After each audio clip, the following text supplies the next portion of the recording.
کسی نے سوال کیا کہ اگر کسی کی ایک سے زیادہ بیویاں ہوں تو وہ ان کے ساتھ انصاف کیسے کرے اور کس کس چیز میں انصاف کرے؟ جواب یہ ہے کہ ہر چیز میں انصاف کرے. جو ایک بیوی کو لے کے دے وہی چیز دوسری بیوی کو لے کے دے. جتنا وقت اس کے ساتھ گزارے اتنا ہی وقت دوسرے کے ساتھ گزارے.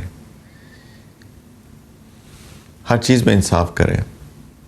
ایک بہت بڑے عالم گزرے ہیں ریسنٹ پاسٹ میں. ان کی 2 بیویاں تھیں.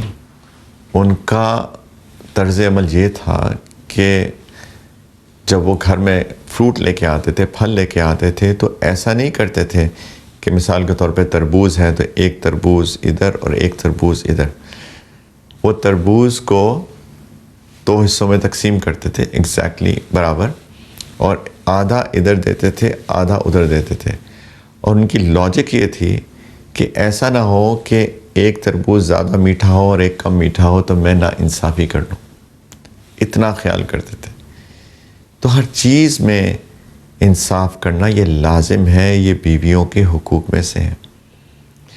اور صرف ایک چیز کے اندر جو انسان کا جس بس نہیں ہے وہ ہے احساسات، محبت. یہ ممکن ہے کہ کسی ایک بیوی کے لیے اس کے دل میں محبت زیادہ ہو ورسز دوسری بیوی کے.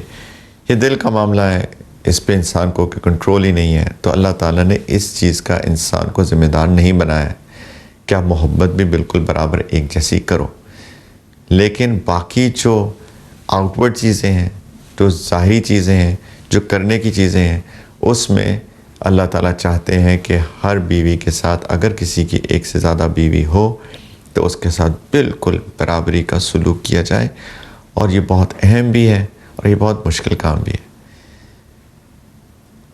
اہم اس لیے ہے کیونکہ اللہ کے رسول صلی اللہ علیہ وسلم نے فرمایا، ایک حدیث مبارکہ کا مفہوم ہے کہ اگر کسی کی ایک سے زیادہ بیوی ہو اور وہ ان کے ساتھ برابری کا سلوک نہ کرے تو قیامت کے دن وہ ایسے آئے گا جیسے کہ اس کا آدھا جسم مفلوج ہوگا، پیرالائزڈ ہوگا، معاذ اللہ.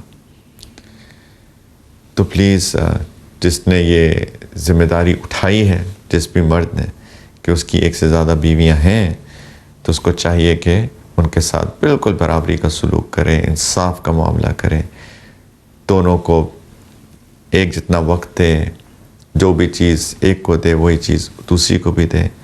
اور اس کے بعد اللہ تعالیٰ سے استغفار بھی کرتا رہے کمی کوتاہی پہ، اور ان بیویوں سے بھی معافی مانگتا رہے کہ اگر آپ کے حقوق میں کوئی کمی ہو گئی تو مجھے معاف کر دیں اللہ کے لیے.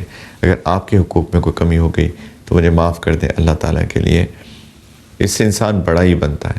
معافی مانگنے سے ہمیشہ انسان بڑا بنتا ہے. معافی مانگنے سے انسان کبھی چھوٹا نہیں ہوتا. اور جس سے معافی مانگی جائے اس کو بھی چاہیے کہ فوراً معاف کر دے. اگر کوئی آپ کے پاس آئے اور آپ کو کہے آئی ایم سوری، مجھے معاف کر دیں، میرے سے غلطی ہو گئی، آپ کا رسپانس یہ ہونا چاہیے میں نے معاف کیا، کوئی بات نہیں، اٹس اوکے. رادر کہ وہی بات لمبی کر لیں، وہی بات کو کھینچ لیں، اس بات کو طول دے دیں، بلا وجہ اس کو لمبا کر دیا جائے.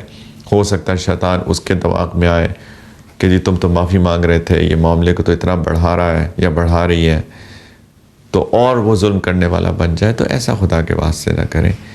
دیکھیں، اگر ہم چاہتے ہیں کہ اللہ تعالیٰ قیامت کے دن ہمیں معاف کریں تو ہمیں چاہیے کہ ہم لوگوں کو اللہ کے لیے معاف کرنے والے بنیں.